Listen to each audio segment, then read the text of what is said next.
रक्षा भारत को मजबूत, भारत का भविष्य बनाने वाले मेरे बच्चों, मेरी बेटियां, मेरे बेटों,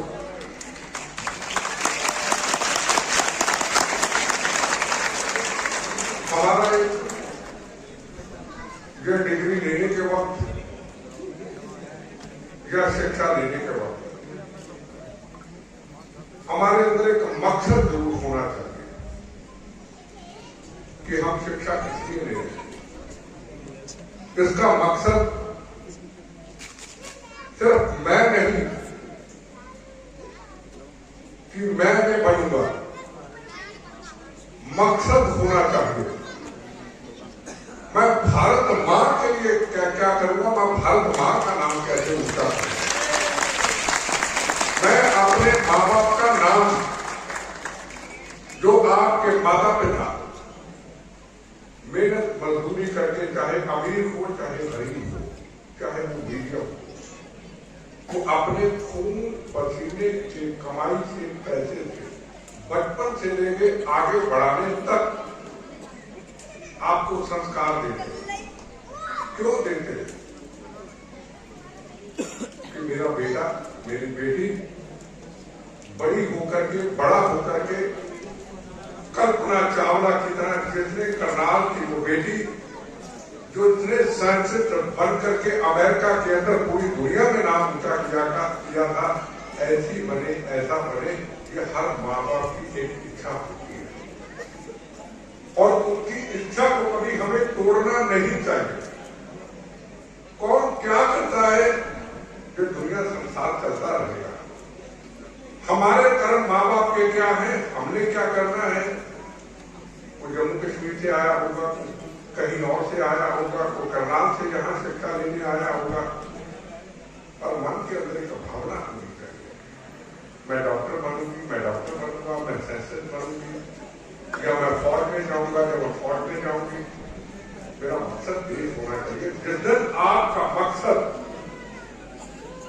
अपने माता पिता का नाम ऊंचा करना, अपने पंजाब का, अपनी स्टेट का, अपने भारत माता का नाम ऊंचा करना, तो भारत माँ आपके साथ है, भगवान आपके साथ है, माँ बाप की दुआएं आपके साथ है, आप आगे बढ़ते हैं।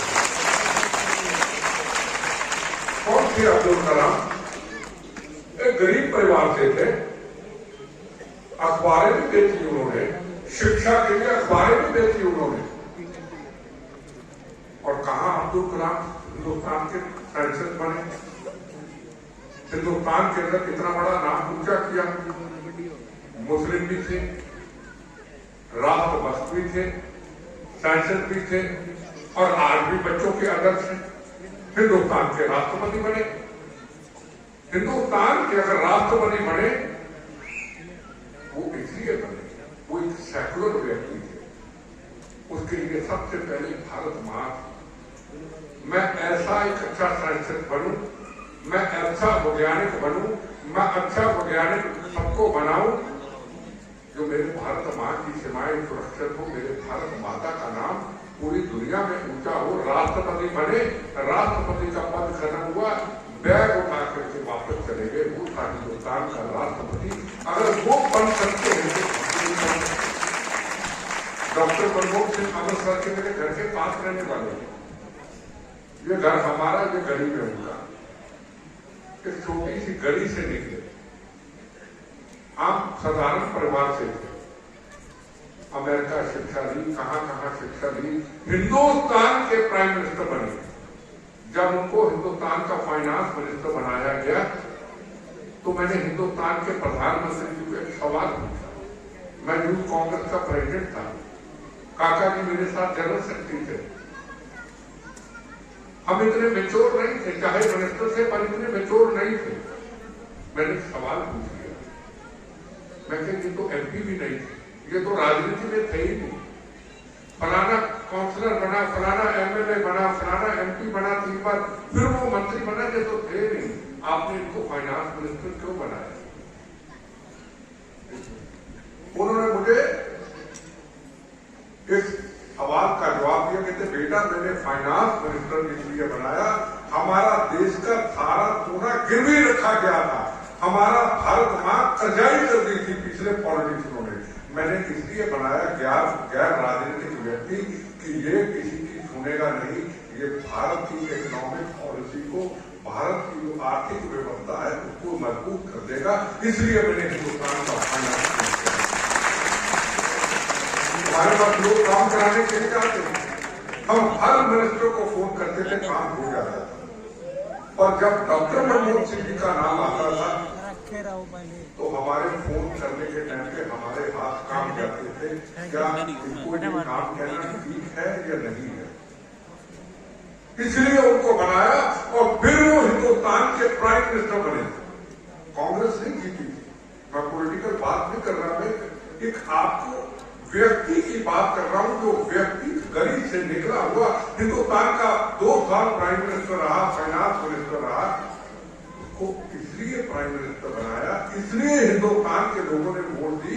लोगों ने कांग्रेस को वोट नहीं दी, वोट दी तो हिंदुस्तान के वो प्रधानमंत्री बनने के लिए डॉक्टर मनमोहन सिंह को वोट दी कि ये व्यक्ति अगर हिंदुस्तान का प्रधानमंत्री बनेगा, हमारी युवा पीढ़ी के लिए नई पॉलिसी लाके इस राष्ट्र को मजबूत करेगा, इसलिए उसको प्रधानमंत्री 2 बार बनाया। तो कहां से निकले वो? आप में से निकले। वो पुराने पॉलिटिशियन नहीं थे, वो आपसे निकलते निकलते वो कहां चले गए? लाल बहादुर शास्त्री, उनका नाम हमेशा अमर रहेगा।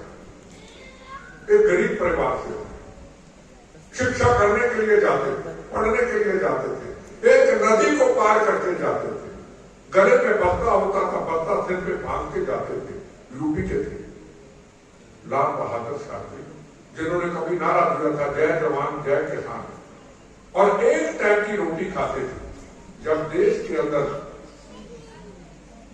बिल्कुल व्यवस्था हमारी खराब होगी, अकाल आ गया, उन्होंने सबसे पहले अपने से शुरुआत की कि मैं एक टाइम का खाना खाऊंगा, हफ्ते 2 दिन 3 दिन। और आज तक कई ऐसे उनके सिद्धांतों पर चलने वाले वो अभी तक हफ्ते में 2 दिन खाना खाते ही खाते हैं, तो एक टाइम का खाते हैं। वो अदर से लोग फटे हुए कपड़े होते थे। जब हिंदुस्तान के प्रधानमंत्री बने तो उनकी पत्नी उनके खदर के कपड़े को फट जाते थे, उनको सूतर से वो लगाते थे। आज के राजनीतिक नहीं थे, आज तो हम बड़े बदल गए। हम क्यों नहीं इधर से निकल सकते, हम क्यों नहीं आगे बढ़ सकते? आज हिंदुस्तान की सरकार बनी नरेंद्र मोदी की। आप देखिए कितने ऐसे लोग हैं, मिनिस्टर मैं नाम गिनाता हूं, जो राजनीति में थे ही नहीं, पर उनके अंदर कोई खूबियां हैं। हिंदुस्तान के फॉरेन मिनिस्टर जयशंकर जी अच्छे फॉरेन शक्ति रहे, दुनिया के अंदर भारत का नाम ऊंचा किया। उनको राजनीति की एबीसी नहीं आती, वो काउंसलर नहीं रहे, वो एमपी नहीं रहे, वो कोई किसी स्टेट के मंत्री नहीं रहे, उठा करके हिंदुस्तान का उनको फॉरेन मिनिस्टर बना दिया। इसलिए बना दिया, पहले मेरी भारत मां है, फिर मेरी राजनीतिक पार्टी है, ये आदमी राष्ट्र का नाम पूरी दुनिया में ऊंचा कर सकता है, फॉरेन मिनिस्टर बना दिया। आज आपने देखा होगा यूक्रेन की रशिया की जंग अभी तक जारी है। हमारे हिंदुस्तान के, पाकिस्तान के, नेपाल के, हर जगह, बांग्लादेश के हजारों बच्चे यूक्रेन में पढ़ने जाते हैं। ऊपर बम चल रहे, गोलियां चल रही, रॉकेट लॉन्चर चल रहा है। कैसे बच्चे वापस आएंगे? माँ बाप बड़े रोते थे, बच्चे कैसे आएंगे? पर हिंदुस्तान का फॉरेन मिनिस्टर, हिंदुस्तान के प्रधानमंत्री होंगे बीजेपी के, अपन ने क्या लेना? उनकी पॉलिसी कैसी थी? फॉरेन पॉलिसी, भारत का नाम इतना ऊंचा कर दिया, 370 धारा हटाई, पूरे देश दुनिया में नाम बनाया। और क्या हुआ? पाकिस्तान के स्टूडेंट भी तिरंगा झंडा ऐसे खड़ा करते थे, जो अभी हमने हाथ में देखा, और निकल के वापस अरे ये तिरंगा झंडा, हिंदू मुस्लिम सिख ईसाइयों के खून से बना हुआ तिरंगा झंडा ऐसे खड़ा किया। और पाकिस्तान के बच्चों के माँ बाप कहते हैं, अगर तिरंगा झंडा हमारा दुश्मन देश हमारे पे गोलियां चलाता, पर वहां के माँ बाप कहते हैं अगर हिंदुस्तान की फॉरेन पॉलिसी मजबूत ना होती, अगर हिंदुस्तान के प्रधानमंत्री ने दुनिया में नाम ऊंचा किया, नरेंद्र मोदी जी ने अगर तिरंगा झंडा हम ना खड़ा करते तो शायद हमारे बच्चे जिंदा वापस ना आते। आप देखिए जगजीतपुरी अमृतसर से चुनाव लड़ा, हार गए, अमृतसर हार गए। वो हिंदुस्तान के उनको अर्बन डेवलपमेंट मिनिस्टर बना दिया, फॉरेन सेक्रेटरी रहे हिंदुस्तान के, उनको मिनिस्टर बना दिया, कोई इलेक्शन नहीं लड़े। अजीत डोभाल जो पाकिस्तान में इंटेलिजेंस ब्यूरो में रह के 6 साल फलों की रेडी लगाते रहे, मजदूरी का काम करते रहे, रिक्शा चलाते रहे भारत मां के लिए, पाकिस्तान में मौत का कफन बांध करके जिंदा आना मुश्किल है, वापस आए। अच्छा काम किया उन्होंने। आज 370 धारा अगर घटी कश्मीर के अंदर, आज अगर आतंकवाद हिंदुस्तान के अंदर खत्म हुआ, आज हिंदुस्तान के अंदर कहां आतंकवाद होता है? कभी ट्रेनों में ब्लास्ट होते थे, कभी 26/11 की घटना होती थी, कभी पार्लियामेंट पे हमला होता था, कभी जगह जगह ब्लास्ट होते थे। दिवाली के दिनों में मां कहती थी बच्चा ध्यान से गाना, पति को ध्यान से गाना। कहीं सरोजिनी नगर कई जगह पे ब्लास्ट हुए, दिवाली के दिन में ब्लास्ट होते थे। बताओ, कोई बताए कहीं ब्लास्ट होते, गोलियां चलती? हाँ, पंजाब का है, मैं उससे भी चर्चा करूंगा आपसे, कहीं है नहीं। वो अजीत डोभाल था जो जासूस बनकर के वहां बैठे और पाकिस्तान की सारी इंफॉर्मेशन इकट्ठी की, अपना दिमाग लगाया और अब्दुल कलाम की तरह उनको आज हिंदुस्तान का प्राइम मिनिस्टर का सुरक्षा सलाहकार बना दिया। ये नहीं कि लेकर राजनीतिक है इसलिए बना दिया, एक दिमाग था अपने अपने काम में, अच्छी शिक्षा ली थी उन्होंने और हिंदुस्तान को आज पूरा चलाते। आज अमेरिका में देखिए, अमेरिका में अभी वो गए, पूरी दुनिया में वो जाते। मेरा आपको ये कहने का मतलब कि अपने दिमाग में लगा, अगर हमने अच्छे डॉक्टर बनना, ऐसा डॉक्टर बनो कि लोग आपकी प्रशंसा करें। मेरा शरीर बहु से खाने नहीं, मैं चल नहीं सकता, मेरे शरीर में कई प्लेटें पड़ी हुई है। 14 बार आतंकवादियों ने हमले किए, जो रिकॉर्ड में नहीं है, वो कई 100 बार किए होंगे हमले।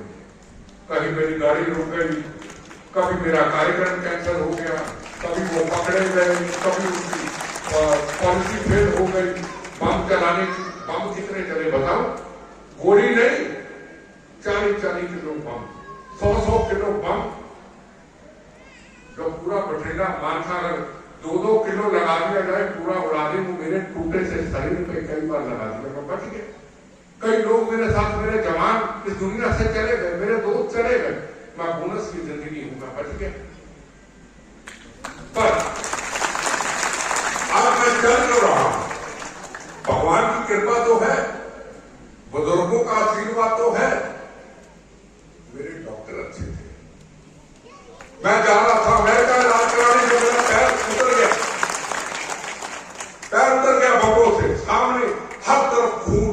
बच्चे स्कूल में जाते हुए उनकी तारों के ऊपर किसी की टांग लटकी है, किसी का हाथ लटका है, घोड़े जाते हुए घोड़ा आधा ऊपर लटका हुआ है अमृतसर में। मैं देख रहा हूं हर तरफ खून, मेरे पांव से खून, बाल्टी की बाल्टी खून, पर बेहोश नहीं हुआ। भगवान की, भारत मां की कृपा थी। वंदे मातरम, भारत माता की जय।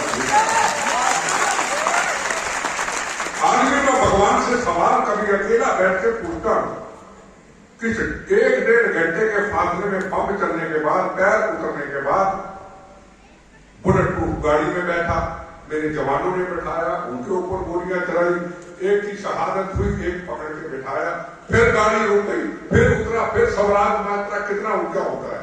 पैर मेरे अंकल ने जोड़ा और मैं उसके ऊपर, फिर मैं कहा पुराने हॉस्पिटल लेके जाओ गया। वंदे मातरम तो मैं बोलता रहा, पर उसके बाद मैं हुआ फैसला कैबिनेट का कि मुझे अमेरिका में ले जाओ। यही होता है जब हम मंत्री बन जाते हैं तो हम हिंदुस्तान को, अपने पंजाब को भूल जाते हैं, हम अमेरिका विदेशों की बात करते हैं कि वहां मेरा इलाज होना चाहिए। भगवान की कृपा हुई, किसी ने कहा वहां आएंगे तो वहां भी मार देंगे। तो यहाँ पीजीआई में एक डॉक्टर थे जिनका नाम था नागी साहब, बड़े हड्डियों के एक्सपर्ट थे, बड़े बड़े डॉक्टरों से सलाह की। एक दिल्ली में गंगाराम में डॉक्टर थे, वो भी चेक करने आए। वो कहते टांग तो काटनी पड़ेगी। और हमारे अंदर उस वक्त जोश था, देश की लड़ाई में एक टांग क्या दो कट जाए कोई दिक्कत नहीं, देश के लिए तो काम करना ही करना। और मैंने एक डॉक्टर के ऊपर विश्वास रखा, नाकी साहब के ऊपर। अब टांग कटे, एक कटे या दो कटे, ना मैं विदेश में जाऊंगा ना किसी और के जाऊंगा, मुझे तो आप पे विश्वास है। थे बड़े सख्त, बहुत गुस्से वाले थे, और पीजीआई में मुझे लेटा दिया गया। और मैं आज आपके सामने हूं। मेरे हर दोनों कानों में ऊपर तक मेरे प्लेटें हैं। मैं अगर सीधा चलूंगा इसके बाद तो आप मुझे पहचान नहीं पाओगे कि मेरा शरीर आधा प्लेटों से चलता है। कितने किलो लोहा होगा मेरे शरीर के अंदर, उतना मेरा भार नहीं होगा जितना लोहा होगा। पर एक अच्छे डॉक्टर की कृपा से उसे मुझे चलने के लायक कर दिया। फिर पंजाब के मंत्री के बाद मैं आपको अपनी बड़ाई प्रशंसा नहीं कर रहा हूं, मैं डॉक्टर की, क्योंकि आप उस लाइन में है। हमने कैसे बनना है, कितनी जिंदगियां बदल सकती हैं अगर हम अच्छी शिक्षा ले तो। उसके बाद हिंदुस्तान के प्राइम मिनिस्टर नरसिम्हा राव जी ने कहा आपको दिल्ली आना पड़ेगा, आप मंत्री भी रहोगे और यूथ कांग्रेस के प्रेसिडेंट मेरे साथ रहोगे। पीएम कहने लगे। मैंने उनको बहुत हाथ जोड़े। मैं कहा सर मेरा पहले भी गोली ना चल चुकी, शरीर टूटा पड़ा है, मैं इलाज कराऊंगा, मैं पूरा देश कैसे घूमूंगा। नहीं तो मैं उनको किसी ने बता दिया अगर पंजाब रहा तो इसको मार देंगे, पर उन्होंने मुझे बताया नहीं। मुझे दिल्ली हिंदुस्तान की यूथ कांग्रेस का जब प्रेसिडेंट बनाने लगे, मैं अपने डॉक्टर को पूछा, क्योंकि थोड़ी देर में एक दो दिन के बाद मेरे प्लस्तर से खून बाहर आता रहता था। मैं देखता था खून बहता रहता था, और जब प्लस्तर को उतारते थे आपको पता होगा वो एक आरा सा चलता है, तो कितना तकलीफ होती, कितनी आराम नहीं टांग में ना काट के। आदमी सोचता तो है जिसने कभी देखा नहीं। पर मेरे डॉक्टर कहते डॉक्टर नाजी बेटा मैं बैठा जब पूरा देश घूम, हिंदुस्तान के नौजवानों को जगाओ इस राष्ट्र के लिए, इस आतंकवाद के खिलाफ की लड़ाई के लिए, बहनों के सुहागों की रक्षा के लिए, बच्चों को बचाने के लिए पूरा हिंदुस्तान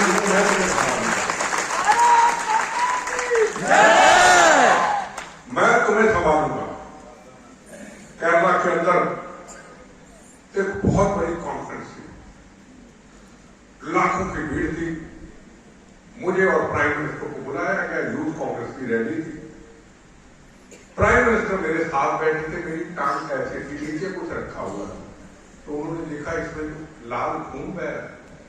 कहते बेटा क्या है, डॉक्टरों को बुलाया, पीएम के साथ डॉक्टर पूछे बुलाया, कहते ये इन्फेक्शन हो गई। तुरंत रैली खत्म होने के बाद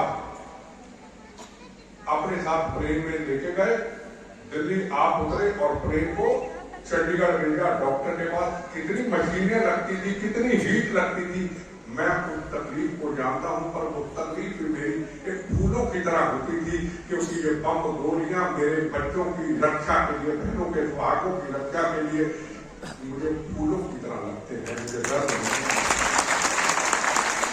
तो वो एक डॉक्टर का कमाल था कि मैं 4.5-5 साल पूरे देश में घूमता एक मूवमेंट को खड़ा किया।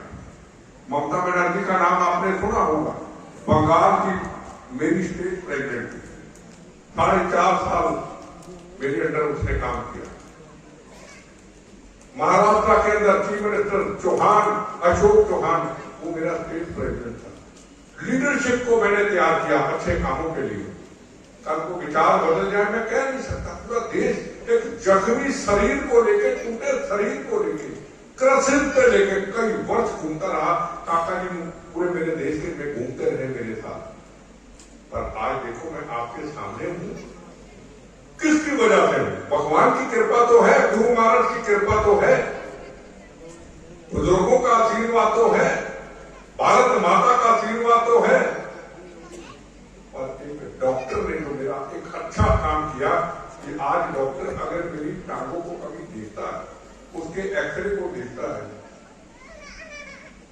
बेटा टांगे पहले से ही मजबूत हो गए, वो डॉक्टर कहता जख्मी शरीर मेरा। तो डॉक्टर, अच्छे डॉक्टर बनना, एक मिशन पे काम करना, को गरीब व्यक्ति आ जाए, को बेसहारा आ जाए, उसकी दुआ जरूर लेना। वो बार नहीं बनाना, हाँ काम करना है करो, पर कभी व्यापार ना बने। मैं वो भी बताता हूँ, कुछ समय पहले मैं दिल्ली के अंदर, मेरी आदत है मैं 3 महीने के बाद अपने टेस्ट कराता हूँ, क्योंकि अपनी शरीर जो है, मैं आपको भी बताना चाहता हूँ, आप अच्छी डिग्री दे दें, शरीर को मंदिर समझना। अपना शरीर को कभी ये भगवान के भरोसे मत छोड़ना। भगवान ने तो शरीर दे दिया, उसको संभालना, उसकी रक्षा कैसे करनी। आजकल यूट्यूब पर खोलो, देखो कितना कुछ मिल जाता है। टेस्ट करा, किसी डॉक्टर के, मुझे टेस्ट कराने वाले ने मिल दिया, अरे आपको तो कैंसर जैसी दिक्कत हो सकती है। मैंने कहा तुम क्या कह रहे हो, मैं व्हीट ग्रास का दूध पीता हूँ, मैं कोई गलत चीज खाता नहीं, रात का खाना खाता नहीं, मैं आज वैदिक हूँ बिल्कुल, ये कैसे हो गया। पर वो डॉक्टर भी ऐसा ही था, उसने आगे मुझे बैग में डाल दिया, कई समस्या खड़ी कर दी।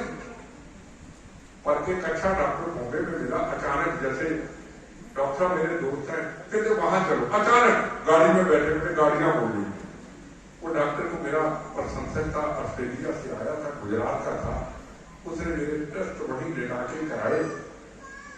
दूसरे दिन रिपोर्ट आई, कहता 10 दिन की दवाई खाना और ये खाने पीने पे कंट्रोल रखना।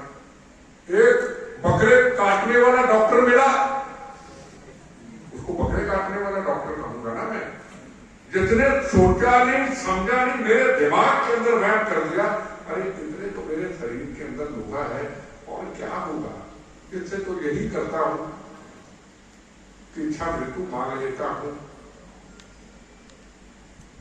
और अपने जो जख्मी शरीर के बचे हुए अंग है वो किसी जख्मी फौजी को या किसी गरीब को दे देता हूं। बड़ा जेलिया मैं ये करके मेरे विचार आने लगे, पर एक बुरा डॉक्टर, एक अच्छा डॉक्टर। आज अगर मैं वही रिपोर्ट चेक कराता हूं, आज मेरी रिपोर्ट वो है जो 25-30 साल के नौजवान की। और आज पूरे देश में घूमता हूं, कहां से आया, सुबह रात को माउंट आबू से ट्रेन पे, सुबह में कड़क सर्दी में 6:30 बजे पहुंचा, 7:30 घर आया, 2 घंटे से तैयार हुआ और डॉक्टर साहब के पास में आपके पास हाजिर हुआ। परसों कहाँ था मुझे मालूम नहीं, कल कहाँ जाऊंगा, सारी रात सफर करके कहाँ जाऊंगा मुझे मालूम नहीं, मेरे इतने रूट बिजी हैं। पर अगर मैं ठीक हूं तो कहीं ना कहीं अच्छे डॉक्टर की कृपा तो है, भगवान का आशीर्वाद तो है। और पूरे देश में युवाओं को जगाता हूं, मैं तो राजनीति नहीं करता, आप जैसे स्टूडेंट के बीच में रहता हूं और स्टूडेंट को मैं बताता हूं, शहीद आजम भगत सिंह की बात सुनाता हूं, जो अमर थे, अमर हैं, अमर रहेंगे। कितनी उम्र थी भगत सिंह की जब सजा हुई? 23 साल। 23 साल की उम्र क्या होती, बचपना होता है। और जब उनको पार्लियामेंट में उन्होंने बम फेंका, कितनी उम्र होगी, 16-18 साल। इनकलाब जिंदाबाद लगाते हुए राजगुरु सुखदेव के साथ एक स्कूल के स्टूडेंट होंगे और भागते नहीं है, ऐसे हाथ करते हैं, पकड़ो अंग्रेजों को, कहते जहां तो मैं आने वाले युवाओं को जगाऊंगा, इस मातृभूमि को अंग्रेजों की जंजीरों से, गुलामी से कैसे निकालना है, और अंग्रेजों को कहूंगा भारत छोड़ के चले जाओ, भागे नहीं। तो हमारा नंबर 2 से यह मानकर दिया जाता है।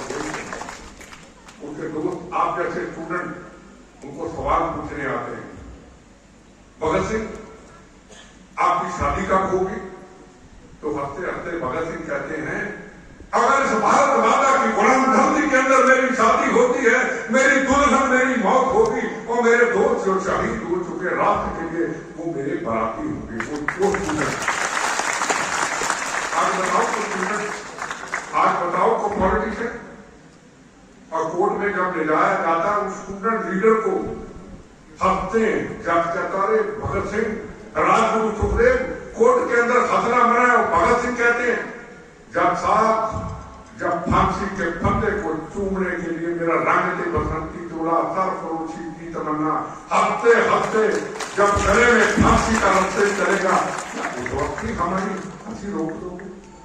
वो भगत सिंह, वो सेकुलर, वो हिंदू, वो सिख, वो मुसलमान, वो ईसाई, वो सेकुलर भारतीय जब लाहौर जेल के अंदर बंद होते हैं, आखिरी समा होता है, कुछ समय पहले मेरा ख्याल है पूजा सिंह होंगे जो सफाई करते हैं उनकी बैरक, बार बार उनको सवाल करते हैं, मैं आपके हाथ का खाना खाना चाहता हूं, वो मना कर देता है। भगत सिंह, तू ऊंची जाता है, मैं छोटी जाता हूं। भगत सिंह के अंदर यही जिद होती है, तू भी भारतीय मैं भी भारतीय, खाना मैं तेरे हाथ से खाऊंगा, पर वो नहीं खिलाता। जब आखिरी वक्त आता है फांसी का, उनके पास उनको वो कहता है बेटे मां, एक मां वो मेरी जिसने मुझे पेट से जन्म दिया, जिसने मुझे पाला, जिसने मुझे पोसा, कि तू मेरी आज मां है, मेरी आखिरी इच्छा पूरी कर दी, मुझे खाना खिला दे अपने हाथों से। रोता है पूजा सिंह, कहता कैसी धन मां होगी जिसने भगत सिंह को जन्म दिया।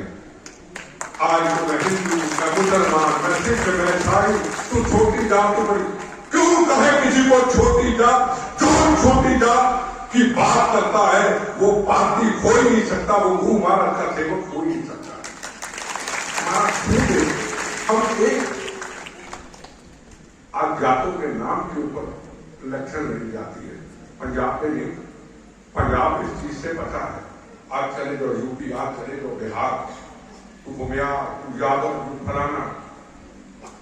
क्या आजादी से पहले हमारे लीडर शहीद आजम भगत सिंह, लाल बहादुर शास्त्री, सरदार पटेल, महात्मा गांधी, चंद्रशेखर आजाद, मंगल पांडे, शफाकुल्ला खान, रानी झांसी, जलियांवाला बाग के हिंदू मुस्लिम सिख ईसाई 13 अप्रैल को जनरल डायर की गोलियों को सीने के खा के आजादी लेके दी।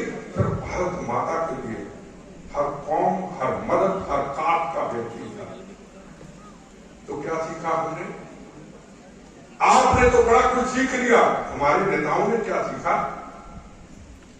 इसको मुख्यमंत्री का कैंडिडेट बनाएंगे तो ये आपका वोट इतने % बनेगा, इसको उस एरिया से टिकट देंगे तो इतने काप की वोटें उस एरिया में है उसको मिलेगी। तो हम आपको शिक्षा क्या देंगे?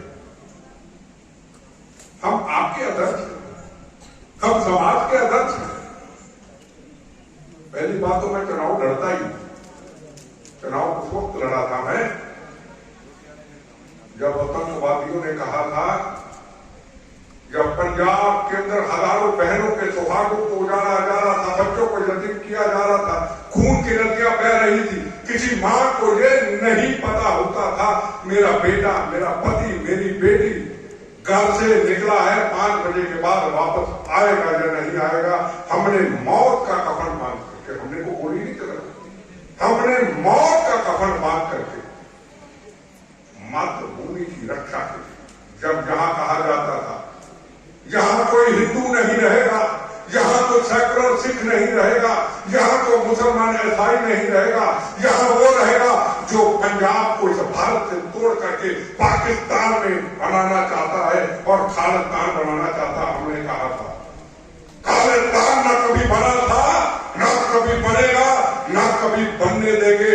बढ़ेगा तो गंदी हनेली की तरह हमारे जख्मी शरीर से हमारी लाशों पे गुजर जाएगा। हिंदुस्तान एक था, एक है, एक रहेगा। हम आपकी तरह स्टूडेंट थे, मोटरसाइकिल पे निकला करते थे, पीछे मेरा दोस्त, मैं मोटरसाइकिल चला दूं, कभी वो चला दे, एक काले रंग का डब्बा, एक चिट्टे रंग का डब्बा। ये आज के नेताओं को क्या पता, आज के मंत्री साहबानों को क्या पता, बातें करनी सबको आती। वो भगत सिंह को आज आतंकवादी कह देता है, यहाँ का एमपी बन जाता है। वाह भाई वाह, कौन सा ऐसा स्टूडेंट हिंदुस्तान के अंदर कौन सा ऐसा व्यक्ति हिंदुस्तान के गांव के अंदर भगत सिंह अमर था, अमर है, अमर रहेगा, और उनको आतंकवादी कहने वाले, पार्लियामेंट के अंदर बैठने वाले और उनको वोट डालने वाले, वो भी तो कसूरवार है। अगर भगत सिंह को आतंकवादी यहां पे किसी ने कह दिया तो मैं समझूंगा कि हमारी जमीन ही मर गई। अमर शहीद भगत सिंह, अमर शहीद भगत सिंह।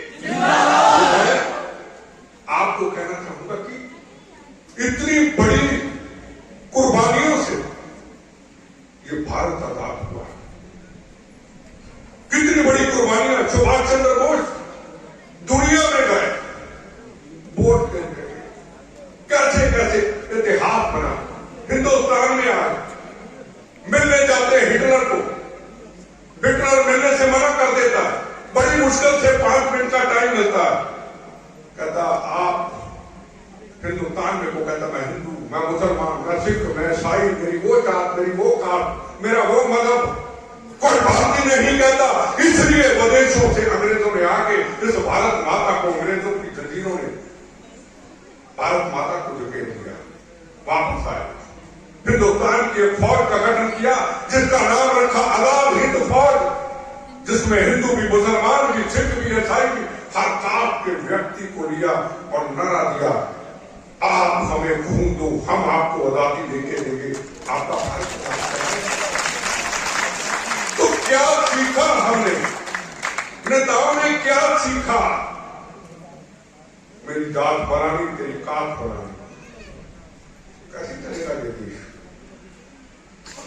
कल मैं एक पावापुरी माउंट आबू के नीचे एक आश्रम में गया, जैन धर्म का आश्रम, मेरा ख्याल 350 एकड़ का आश्रम होगा। अगर बच्चों कहीं बहुत चले जाए तो हमें यहां 5 दिन एकांत, सफाई, भगवान का नाम, 5000 गायें दूध देने वाली नहीं, रास्ते में जो एक्सीडेंट हो जाता है जिनको पूछता नहीं, 5 या 6 भाई दुनिया में डायमंड का काम करते, बड़ी बड़ी माइंस लेते ऑस्ट्रेलिया में, वहां बैठे कल सब यहां थे, 5000 गाय की सेवा, बच्चों के स्कूल बनाते हैं। जब भी मैं जाता हूं, कभी कहीं लॉ कॉलेज होता है, कहीं मेडिकल कॉलेज बना देते, कितनी कीमत पता है?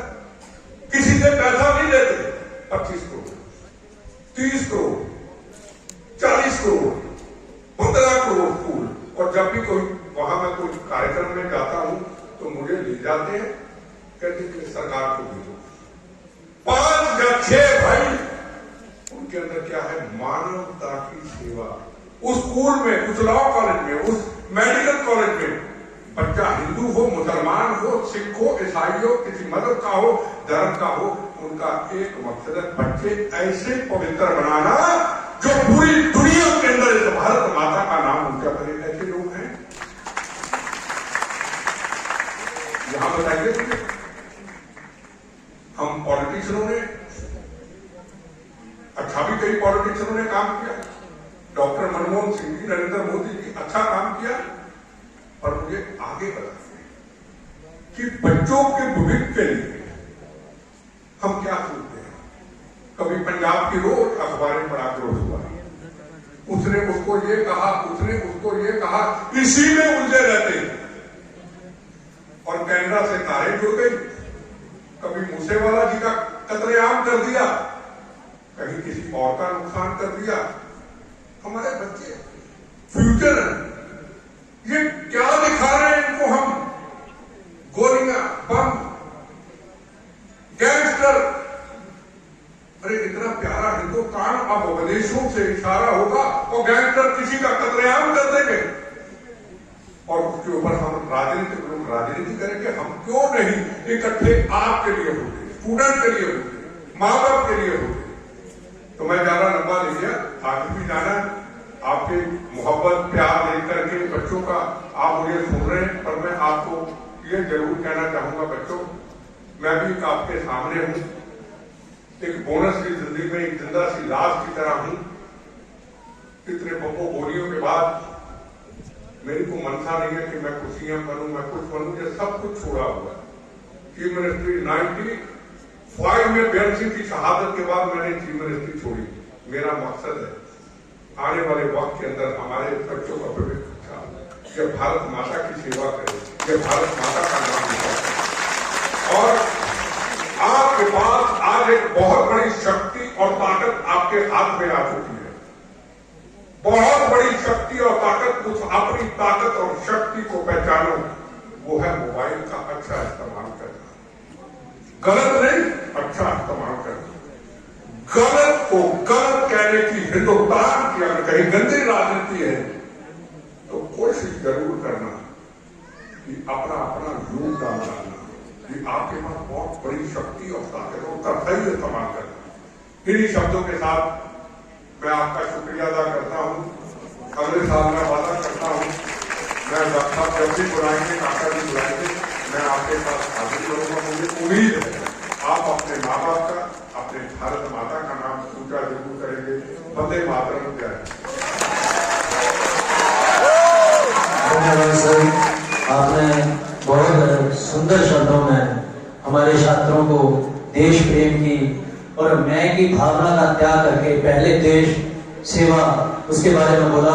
और हमारे अब्दुल कलाम जी, मनमोहन सिंह जी, जयशंकर जी, लाल बहादुर शास्त्री जी और नरेंद्र मोदी जी के उदाहरण देके इनको आपने संबोधित किया, इनको शुभ आशीर्वाद दिया और इनको काम करो, व्यापार ना करो।